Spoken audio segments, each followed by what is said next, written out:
A noite da agonia no Getsêmani. Era noite em Jerusalém.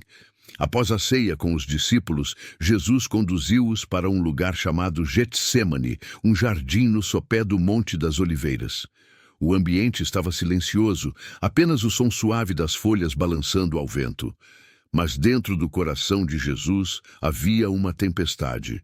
Ele sabia que a hora havia chegado. O peso dos pecados da humanidade estava prestes a ser colocado sobre ele. Com voz firme, mas carregada de dor, Jesus pediu aos seus discípulos: orai, para que não entreis em tentação. Em seguida, afastou-se um pouco para orar sozinho. A escuridão daquela noite parecia refletir a escuridão do sofrimento que se aproximava. Então, ele caiu com o rosto em terra e clamou: Pai, se queres, afasta de mim este cálice. Contudo, não se faça a minha vontade, mas a tua. Ali, Jesus não apenas mostrou sua angústia, mas revelou a mais profunda lição de oração: entregar-se totalmente à vontade de Deus, mesmo quando isso significa dor e sacrifício. O Filho do Homem suava gotas de sangue, tamanha era a agonia, mas mesmo assim permaneceu em oração. Se você também acredita que a oração é força nos momentos mais difíceis, escreva nos comentários. Eu creio no poder da oração. O silêncio dos discípulos. Enquanto Jesus travava a batalha mais intensa de sua vida em oração, os discípulos, que haviam sido advertidos a vigiar, estavam vencidos pelo cansaço. O peso da noite, somado à falta de entendimento do que estava para acontecer, fez com que adormecessem. Jesus, em sua angústia, voltou até eles e os encontrou dormindo. Com tristeza na voz, disse: Vocês não puderam vigiar comigo nem por uma hora? Vigiai e orai, para que não entreis em tentação. O espírito, na verdade, está pronto, mas a carne é fraca. Essas palavras ecoam até hoje, mostrando como o coração humano é vulnerável quando não se fortalece na oração.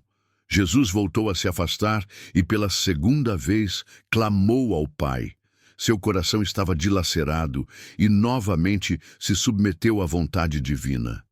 Ali, no silêncio do jardim, ele nos deu o exemplo de perseverança. Mesmo diante do abandono humano, ele permaneceu fiel na oração. O contraste era claro. De um lado, os discípulos entregues ao sono. Do outro, o mestre lutando em oração contra a maior tentação da história. E foi na oração que ele encontrou forças para suportar a cruz que estava diante dele. Se essa cena fala ao seu coração, escreva nos comentários: Senhor, fortalece minha fé. A agonia e o conforto do céu. A dor em sua alma atingia o auge. O evangelista Lucas descreve que a angústia de Jesus foi tamanha que seu suor tornou-se como gotas de sangue caindo ao chão. Essa condição extrema, conhecida como hematidrose, revela a intensidade do sofrimento emocional e espiritual que ele enfrentava. Jesus, em agonia, não fugiu, não buscou atalhos, mas intensificou sua oração. Ele sabia que somente na presença do Pai encontraria forças para suportar o peso do cálice que lhe era imposto. A cada súplica reafirmava sua entrega: seja feita a tua vontade. E foi nesse momento, em meio ao silêncio da noite e à fragilidade de seus discípulos adormecidos, que o céu interveio. Um anjo do Senhor apareceu para fortalecê-lo. Esse gesto revela uma verdade poderosa. Quando a oração é sincera, mesmo na maior dor, Deus envia socorro. Jesus não foi poupado da cruz, mas recebeu força para enfrentá-la. A resposta de Deus não foi remover a dor, mas dar poder para suportá-la. Isso nos ensina que muitas vezes a oração não muda as circunstâncias, mas transforma o nosso coração para que possamos permanecer firmes. O Getsêmani nos lembra que a oração é o alicerce da fé diante das maiores batalhas. Se até o Filho de Deus precisou orar para vencer, quanto mais nós precisamos nos render ao Pai. Escreva nos comentários: Eu creio no poder da oração.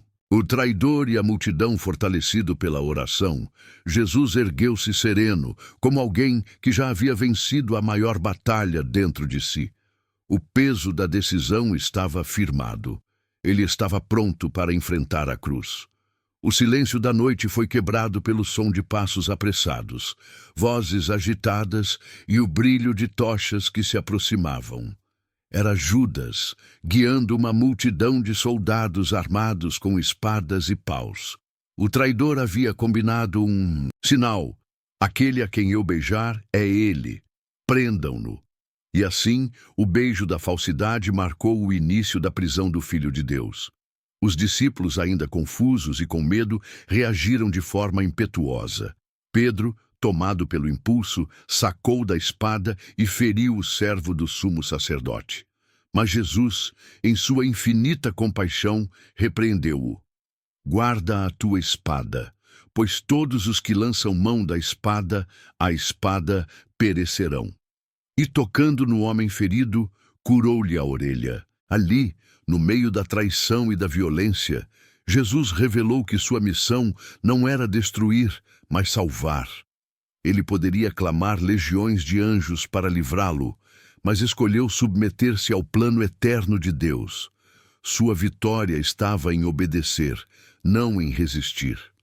Enquanto os discípulos fugiam aterrorizados, Jesus se entregava voluntariamente, mostrando que a verdadeira força nasce da oração e da confiança no Pai. Reflita: você confiaria em Deus mesmo quando tudo parece contra você? À noite do julgamento, preso no Getsêmani, Jesus foi conduzido às pressas pelos soldados até a casa do sumo sacerdote. A noite avançava, mas os líderes religiosos não descansavam. Estavam determinados a condenar aquele que jamais pecou. Dentro do sinédrio, reunia-se uma corte sedenta de acusação. Testemunhas falsas eram chamadas, mas suas palavras se contradiziam. Mesmo assim, os líderes buscavam qualquer justificativa para decretar a morte de Jesus. Ele, porém, permanecia em silêncio. O Filho de Deus, que podia calar tempestades e expulsar demônios com uma palavra, agora se calava diante das injustiças humanas. O sumo sacerdote, tomado de impaciência, perguntou em alta voz: És tu o Cristo, o Filho do Deus bendito? E Jesus, quebrando o silêncio, respondeu com firmeza: Eu sou, e vereis o Filho do Homem assentado à direita do Poderoso e vindo com as nuvens do céu. Essas palavras ecoaram como uma sentença. O sumo sacerdote rasgou suas vestes e gritou: Blasfêmia! Que necessidade temos de mais testemunhas? Então, todos o condenaram como réu de morte. Enquanto isso, no pátio, Pedro observava de longe. O mesmo que prometera fidelidade até a morte, agora negava conhecer o Mestre 3 vezes, movido pelo medo.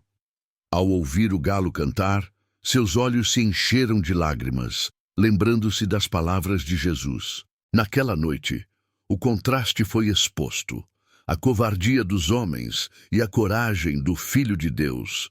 Ele não negou sua identidade, mesmo sabendo que isso o levaria à cruz. Reflexão: estamos dispostos a permanecer firmes em nossa fé, mesmo quando somos rejeitados ou ridicularizados? Jesus diante de Pilatos. Ao amanhecer, Jesus foi levado à presença de Pôncio Pilatos, o governador romano. Os líderes religiosos, incapazes de executar uma sentença de morte, buscavam convencer a autoridade romana de que Jesus era uma ameaça ao império. Pilatos, intrigado, interrogou o prisioneiro. Esperava encontrar um agitador, mas diante de si estava um homem sereno, marcado pelo cansaço de uma noite inteira sem descanso, porém com olhar firme. És tu o rei dos judeus? Perguntou o governador. Tu o dizes, respondeu Jesus. Pilatos percebeu que os líderes estavam movidos pela inveja. Procurou libertá-lo, mas a multidão, manipulada pelos sacerdotes, clamava com fúria: Crucifica-o! Crucifica-o! Naquele momento, a tradição da Páscoa oferecia uma escolha: soltar um prisioneiro. De um lado, Jesus inocente. Do outro, Barrabás, um criminoso notório. Pilatos esperava que o povo pedisse pela liberdade de Jesus, mas os gritos ecoavam como um trovão. Solta Barrabás!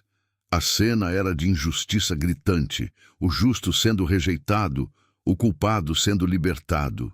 Pilatos, pressionado, lavou as mãos diante da multidão, dizendo: Estou inocente do sangue deste homem. A responsabilidade é de vocês. E todo o povo respondeu: O sangue dele caia sobre nós e sobre nossos filhos. Assim, o Filho de Deus foi entregue para ser açoitado e crucificado. Reflexão.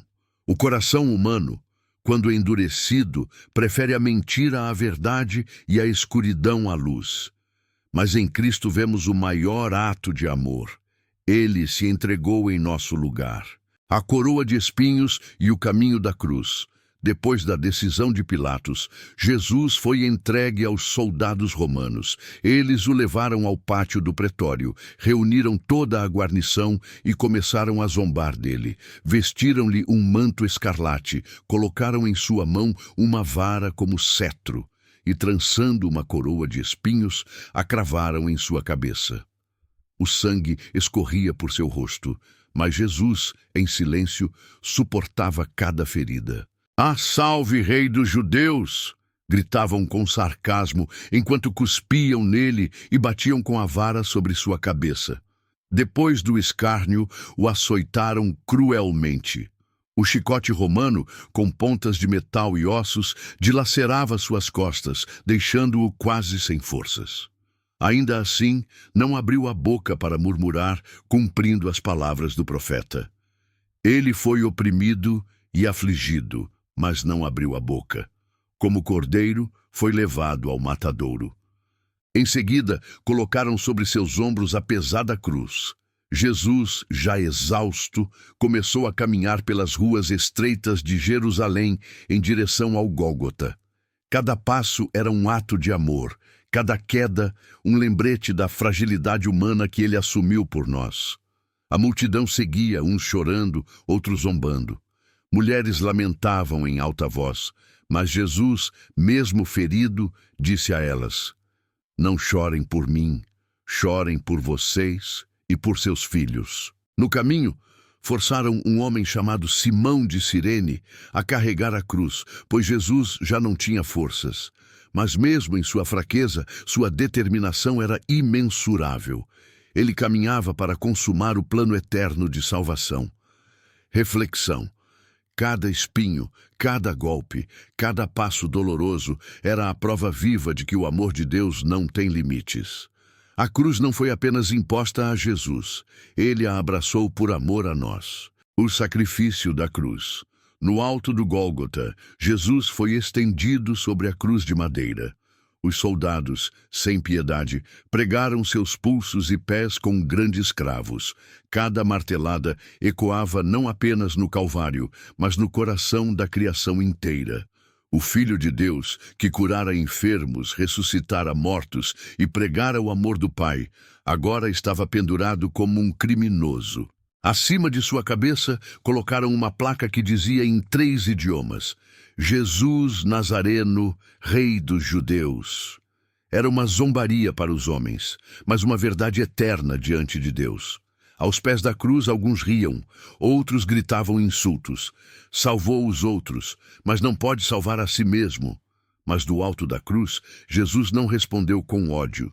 Pelo contrário, levantou seus olhos ao céu e orou: Pai, perdoa-lhes, porque não sabem o que fazem. Mesmo em dor extrema, ele ainda oferecia graça e misericórdia. Ao lado de Jesus, 2 ladrões também eram crucificados. Um zombava dizendo: Se tu és o Cristo, salva-te a ti mesmo e a nós. Mas o outro reconheceu sua própria culpa e disse: Senhor, lembra-te de mim quando entrares no teu reino. E Jesus, com ternura, lhe prometeu: Em verdade te digo que hoje estarás comigo no paraíso. Enquanto o sofrimento aumentava, Jesus via sua mãe Maria e o discípulo amado aos pés da cruz. Com compaixão, ele os uniu, dizendo: Mulher, eis aí o teu filho. Filho, eis aí a tua mãe. Reflexão. Na cruz, Jesus não apenas suportou a dor física, mas revelou o coração do Pai. Amor, perdão e salvação até o último instante. O madeiro, que representava vergonha e morte, se tornou o altar da redenção eterna. O clamor final. O tempo passava, e as horas na cruz se tornavam eternas. Do meio-dia até as 3 da tarde, uma escuridão sobrenatural cobriu toda a terra. O sol se ocultou, como se a criação não suportasse contemplar o sofrimento do Criador. O silêncio era pesado, interrompido apenas pelos gemidos dos crucificados. Jesus, enfraquecido pela dor e pela perda de sangue, ainda ergueu sua voz e clamou: Eli, Eli, lama sabachthani, e que significa: meu Deus, por que me abandonaste?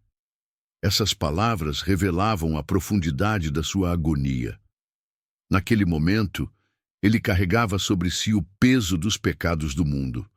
O Filho amado experimentava a separação do Pai para que nós tivéssemos reconciliação. Pouco depois, com sede, pediu: tenho sede. Um soldado aproximou uma esponja embebida em vinagre e a colocou em seus lábios. Então, Jesus reuniu suas últimas forças e declarou em triunfo: está consumado. Não era um grito de derrota, mas de vitória. A obra da redenção estava completa. O sacrifício perfeito havia sido oferecido. Em seguida, entregou seu espírito, dizendo: Pai, em tuas mãos entrego o meu espírito. No mesmo instante, a terra tremeu, as pedras se partiram, e o véu do templo se rasgou de alto a baixo. O acesso ao Santo dos Santos estava aberto. O caminho até Deus, antes inacessível, agora estava livre para todos que crescem. Reflexão. A cruz não foi o fim, mas o cumprimento do plano eterno de Deus. Ali, Jesus venceu o pecado e abriu para a humanidade o maior presente: a reconciliação com o Pai. A vitória da ressurreição. 3 dias após a morte de Jesus, a madrugada de Jerusalém estava silenciosa. As mulheres que o seguiam foram ao sepulcro levando perfumes para honrar o corpo do Mestre. Mas ao chegarem, encontraram a pedra removida e o túmulo vazio. O medo tomou conta delas, até que um anjo resplandecente apareceu e declarou: por que vocês procuram entre os mortos aquele que vive? Ele não está aqui, ressuscitou. A notícia ecoou como um trovão em seus corações. Jesus havia vencido a morte. Pouco depois, o próprio Cristo ressuscitado começou a aparecer aos discípulos. Primeiro a Maria Madalena, que chorava junto ao sepulcro. Ao ouvir sua voz chamando pelo nome, Maria, ela reconheceu o Mestre e se lançou a seus pés em adoração. Depois, ele caminhou com 2 discípulos a caminho de Emaús, explicando-lhes como as Escrituras apontavam para o seu sacrifício. Por 40 dias, Jesus se revelou vivo a muitos, confirmando que sua ressurreição não era um mito, mas um fato real. O medo dos discípulos foi transformado em coragem, a tristeza em esperança. Eles compreenderam que a cruz não foi derrota, mas vitória absoluta. Com a ressurreição, Jesus não apenas provou sua divindade, mas garantiu vida eterna a todos os que creem. O túmulo vazio é a prova de que a morte foi vencida e que nada pode separar os filhos de Deus do amor do Pai. Reflexão. A ressurreição é a base da nossa fé. Porque ele vive, nós também viveremos. O Cristo ressuscitado nos chama a caminhar em vitória e a anunciar ao mundo que há esperança para todos.